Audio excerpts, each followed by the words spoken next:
잡고 이적을 행하라. 하나님 말씀이었습니다. 그래서 모세가 하나님의 지팡이를 손에 잡았더라 그렇게 말하고 있습니다.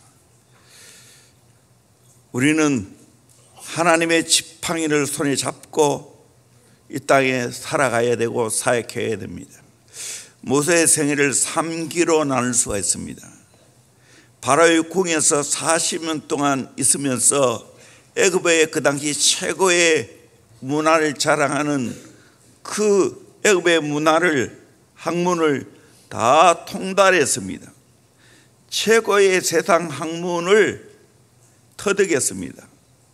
이기는 애굽 사람을 쳐 죽임으로 망명객이 되어서 양무리를 치는 목동으로 40년간 미디안 광야에서 영적인 훈련을 받았습니다. 3기는 호렙산에서 부름받고 이스라엘 백성들의 지도자가 되어서 40년간 가나안으로 인도하는 지도자의 사명을 감당했습니다. 하나님을 모세를 본격적으로 쓰시기 시작하면서 그의 생애 3분의 2를 준비시켰고 훈련한 다음 다시 3분의 1 기간 동안 하나님이 쓰셨습니다. 우리가 하나님 앞에 쓰임 받으려면, 본격적으로 쓰임 받으려면 어떻게 해야 되는가? 물론 세상 문화를 배우는 것도 필요하고 미디안 강야도 필요합니다. 그러나 중요한 것은 하나님 만나는 겁니다. 첫째로 불을 체험해야 됩니다. 오늘 새벽에 남아 전사님이 말씀을 전했지요. 1절 2절 말씀 같이 한번 봅시다. 시작. 모세가 그의 장인 미디안 제사장 이드로의 양떼를 치더니 그 떼를 광야 서쪽으로 인도하여 하나님의 산 호렙에 이르매 여호와의 사자가 떨기나무 가운데로부터 나오는 불꽃 안에서 그에게 나타나시니라. 그가 보니 떨기나무에 불이 붙었으나 그 떨기나무가 사라지지 아니하는지라. 아멘. 인류의 문명은 불의 발달이라고 말해도 과언이 아닙니다. 아프리카에 가면 이 불씨를 일으키죠. 그림을 한번 보여주세요. 저렇게 돌려서 불을 만듭니다. 그래서 이 불씨를 통해서 불을 일으켜서 고기도 구워 먹고 또 여러 짐승들을 통해서 보호를 받게 되어집니다. 4가지 불이 있다고 말하지 않습니까? 장작불, 전기불, 원자력은 세상의 불입니다. 제4의 불이 있습니다. 성령의 불입니다. 영적인 불입니다. 우리가 불을 체험해야 하는 것은 제4의 불인 줄로 믿습니다. 영적인 하나님의 불을 체험해야 됩니다. 불을 체험하고 난 후에 어떻게 해야 되는가? 두 번째는 사명을 깨달아야 됩니다. 하나님이 불을 경험시키고 난 후에 하나님이 사명을 주셨습니다. 출애굽기 3장 7절 말씀 같이 읽어보도록 합니다. 시작. 여호와께서 이르시되 내가 애굽에 있는 내 백성의 고통을 분명히 보고 그들의 감독자로 말미암아 부르짖음을 듣고 그 근심을 알고. 고통받고 있는 이스라엘 백성들의 그 기도를 듣고 있다는 겁니다. 8절입니다. 내가 내려가서 그들을 애굽인의 손에서 건져내고 그들을 그 땅에서 인도하여 아름답고 광대한 땅, 젖과 꿀이 흐르는 땅, 곧 가나안 족속, 헷 족속, 아모리 족속, 브리스 족속, 히위 족속, 여부스 족속의 지방에 데려가려 하노라. 내가 내려가서, 하나님이 내려가서 애굽에 있는 이스라엘 백성들을 이끌어서 가나안 땅 들어가게 하겠다는 겁니다. 가나안의 7 족속을 다 멸하고 그 땅을 차지하게 하겠다는 겁니다. 하나님의 강력한 의지가 들어있습니다. 그러면서 모세에게 말합니다. 9절입니다. 이제 가라. 이스라엘 자손의 부르짖음이 내게 달하고 애굽 사람이 그들을 괴롭히는 학대도 내가 보았으니. 예, 다 보았다. 이제 가라. 10절입니다. 이제 내가 너를 바로에게 보내어 너에게 내 백성 이스라엘 자손을 애굽에서 인도하여 내게 하리라. 아멘. 내가 너를 바로에게 보내어 너에게 내 백성 이스라엘 자손을 애굽에서 인도하여 내게 하리라. 모세에게 애굽에서 고통받고 있는 이스라엘 백성들을 구출해서 가나안 땅으로 들어가게 하는 것이 모세의 사명입니다. 저와 여러분도 하나님이 이 땅에 보내신 분명한 사명이 있는 줄로 믿습니다. 사명을 빨리 깨달아야 됩니다. 이 사명을 깨달으면 인생을 바르게 살 수 있습니다. 첫 번째는 하나님의 불을 경험해야 됩니다. 하나님의 불을 경험하면 사명을 깨닫게 됩니다. 저도 그래요. 20달에 성령의 불을 받고 나니까 사명을 깨달았어요. 그래서 기꺼이 내 인생을 드렸어요. 오늘까지 사명에 붙잡혀 살아가는 축복을 받게 되었습니다. 그러면 그 사명을 어떻게 감당해야 되는가? 세 번째입니다. 하나님의 지팡이를 손에 잡아야 합니다. 하나님의 지팡이를 손에 잡아야 됩니다. 17절에 너는 이 지팡이를 손에 잡고 이것으로 이적을 행할지니라. 20절에 하반절에 모세가 하나님의 지팡이를 손에 잡았더라. 모세가 쥐고 있는 이 지팡이는 지금까지 모세가 어떻게 그 지팡이를 사용했습니까? 무기로 사용했습니다. 목자는 이 지팡이로 맹수를 쫓아냅니다. 양떼를 괴롭히는 뱀을 때려 죽입니다. 양의 상태를 살피는 도구로 사용했습니다. 양의 피부 상태, 털의 정결 여부, 몸의 건강 상태를 다 이 지팡이를 가지고 가리마를 타면서 헤쳐보면서 건강 상태를 살폈습니다. 또 양의 수를 셀 때 이 지팡이를 가지고 사용했습니다. 양을 우리에 넣을 때 들판에서 그 수를 셀 때 지팡이 가지고 세는 겁니다. 그리고 자신이 지팡이를 의지하여 쉬기도 합니다. 지팡이를 꼽아놓고 그걸 기대어서 쉬기도 합니다. 하나님은 모세가 늘 사용했던 그 지팡이를 가지고 이스라엘 백성들을 인도하는 그 사명을 감당하게 하시겠다는 겁니다. 하나님은 내가 가지고 있는 보잘것 없는 지팡이 같은 것 있지만 하나님은 그것을 가지고 하나님의 사명을 감당하게 하시는 줄로 믿습니다. 다윗을 보세요. 골리앗을 쳐부술 때 흔히 자기가 사용하는 물매 가지고 물맷돌을 집어넣어서 돌려서 정확하게 골리앗의 이마를 맞추었습니다.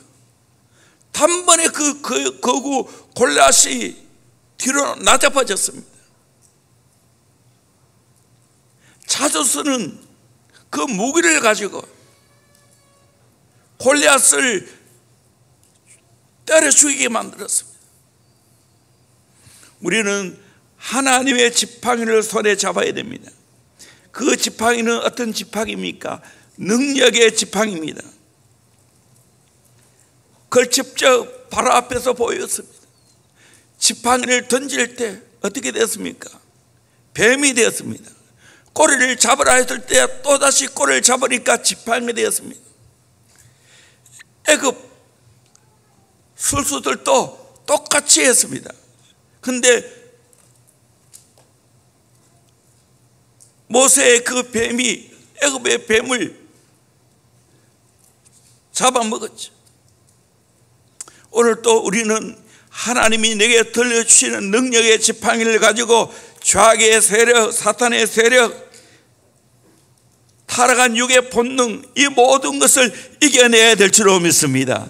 하나님의 지팡이, 능력의 지팡이를 가지고 있으면 승리하게 될 줄로 믿습니다. 이 지팡이로 홍해도 갈랐다는 사실입니다. 능력의 지팡이입니다. 또한 순종의 지팡이입니다. 이 지팡이는 철저하게 하나님이 하라는 대로 해야 됩니다. 내 마음대로 휘두르면 안 됩니다. 하나님께서 지팡이를 던지라 할 때 던졌습니다. 잡으라 했을 때 잡았습니다. 홍해에서 물을 내리치라 할 때 내리쳤습니다. 그 결과 하나님의 큰 기적이 일어났습니다. 오늘도 마찬가지입니다. 우리 인생은 철저하게 하나님께 순종해야 될 줄로 믿습니다. 하나님께 순종할 때 오늘 또 하나님의 기적이 일어나게 될 줄로 믿습니다. 하나님이 보증해 주시는 은혜가 있을 줄로 믿습니다. 하나님 살아계신 역사가 나타나게 될 줄로 믿습니다. 영광의 지팡이입니다. 모세의 가지고 별것 아닙니다. 보잘것없는 막대기입니다. 그러나 그것은 하나님의 지팡이였습니다. 이 하나님의 지팡이를 가질 때 하나님의 영광이 드러났다는 겁니다. 이것은 하나님이 함께 한다는 증거입니다. 바로 앞에서도, 애굽 백성들 앞에서도, 이스라엘 백성들 앞에서도 이 지팡이를 통해서 하나님의 큰 영광이 드러났습니다. 보호의 지팡이입니다. 언제 홍해를 만날지, 언제 맹수를 만날지, 언제 바로의 군대를 만날지 모릅니다. 그러나 하나님의 지팡이를 잡고 있으면 문제 없습니다. 홍해를 가를 수가 있습니다. 바로의 추격도 문제 없습니다. 험한 강야도 문제 없습니다. 하나님의 지팡이가 보호하기 때문입니다. 다윗은 시편 23편에서 내가 사망의 은밀한 골짜기로 다닐지라도 해를 두려워하지 않는 것은 주께서 나와 함께 하심이라. 주의 지팡이와 막대기가 나를 안위하시나이다 라고 말하고 있습니다. 여러분, 오늘 또 우리는 하나님의 지팡이를 가지고 하나님이 내게 주신 사명을 잘 감당하기를 주의 이름으로 축원합니다. 이 지팡이를 손에 쥐어야 됩니다. 이건 다시 말하면 하나님이 나와 함께 하신다는 증거입니다. 오늘 우리 인생을 살아가면서 하나님이 내게 준 사명을 감당할 때 언제나 하나님이 함께 하신다는 확실한 증거를 얻어야 될 줄로 믿습니다. 하나님께 다 모든 것을 맡길 수 있기를 주의 이름으로 축원합니다. 위대한 작곡가 멘델스존이 새로 설치한 독일의 한 성당을 방문했습니다. 그 당시에는 초기 시대이기 때문에 그의 음악은 알려졌지만 작곡가 자체는 알려지지 않았습니다. 성당에 도착했을 때 젊은 연주자가 멘델스존의 작품을 연주하고 있습니다. 멘델스존은 자기가 누군지 밝히지 않고 새 오르간을 한번 쳐볼 수 없겠냐고 물었습니다. 그 젊은 연주자는 이 귀한 오르간을 아무에게나 허용할 수 없다고 했습니다. 한 번만 쳐보자고. 안 된다고. 그는 어쩔 수 없이 돌아가려다가 다시 한 번 더 그 오르간을 쳐보고 싶다는 욕망에서 한 번 더 부탁했습니다. 그러자 겨우 성락을 내주었습니다. 멘델스존은 오르간을 조정하고 연주를 하면서 추억 같은 아름다운 멜로디가 흘러나왔습니다. 젊은 연주가는 너무 놀라면서 선생님은 누구입니까? 그때 멘델스존은 사실을 말했습니다. 제가 바로 이 곡을 작곡한 멘델스존입니다. 그때 젊은 연주가는 내가 대가를 몰라봐서 미안합니다. 이것이 우리 인생에 적용할 수 있어요. 내가 내 마음대로 잘 연주할 수 있다고, 내가 내 마음대로 인생을 잘 살 수 있다고, 내 지혜와 내 힘을 믿고 열심으로 살아갑니다. 하나님이 우리에게 말씀하십니다. 애야, 너 인생 내게 한번 맡겨봐라. 그러면 내가 너를 통해서 멋있게 연주해 줄게. 너의 인생을 아름답게 디자인해 줄게. 너의 인생을 참으로 행복하게 해줄게. 너의 인생을 차고 넘치는 복된 삶을 살 수 있도록 만들어 줄게. 나를 창조하신 그분이 우리에게 말씀하고 있다는 사실입니다. 하나님께 맡길 수 있기를 주의 이름으로 축원합니다. 저도 내 인생 돌이켜보니까 4대째 교훈이지만 진짜 하나님을 만나게 되었을 때 내 인생을 하나님께 다 맡겼습니다. 하나님, 나를 마음껏 사용해 주시고 나를 아름답게 빚어주시고 내 인생을 책임져 주시고 가장 하나님 보시기에 아름답게 빚어달라고 맡겼을 때 돌아보니 전적으로 하나님의 은혜입니다. 하나님이 역사하셨습니다. 하나님이 저 인생을 붙잡고 정말 귀하게 만들어 주셨습니다. 존귀하게 만들어서 써주고 있습니다. 대형교도 마찬가지입니다. 여러분, 우리의 모든 인생을 하나님의 지팡이로 사용해서 귀하게 쓰임받는 은혜가 있기를 주의 이름으로 축원합니다. 지금까지 여러분이 어떻게 사셨든지 상관이 없습니다. 지금부터라도 하나님께 맡기면 하나님이 다시 아름답게 빚어서 멋있게 나를 연주해 주실 줄로 믿습니다. 믿으십니까?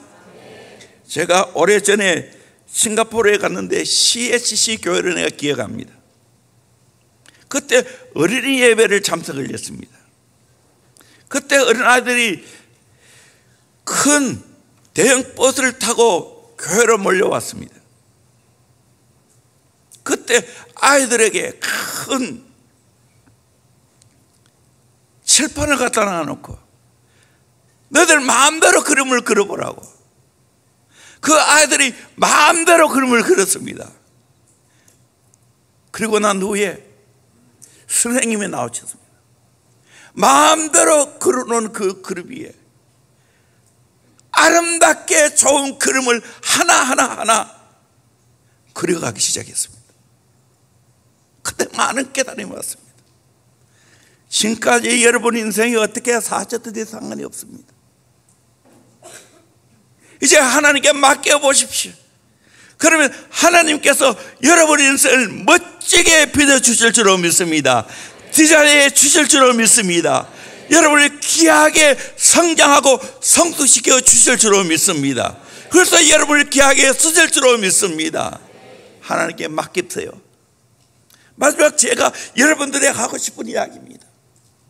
왜 이렇게 좋으신 하나님, 너무 나를 사랑하시는 하나님, 천지 만물을 창조한 능력의 하나님 아버지, 이 아버지께 못 맡깁니까? 한번 맡겨보세요. 하나님의 지팡이를 한번 쥐어보십시오. 여러분 인생 정말 멋있게 빚어줄 줄로 믿습니다. 아멘. 대형교도 마찬가지입니다. 지금 또 하나님이 주 안에서 아름답게 건강하고 좋은 교회로 성장시켜 주셨지만 저는 또 하나님께 모든 것을 맡기고 싶습니다. 그래서 하나님이 대형교회를 어떻게 멋있게 귀하게 쓰시는가 기대합니다. 쓰실 줄로 믿습니다. 우리 모두 하나님의 지팡이를 잡고 사명 감당하는 저와 여러분 되기를 주의 이름으로 축원합니다. 기도하겠습니다.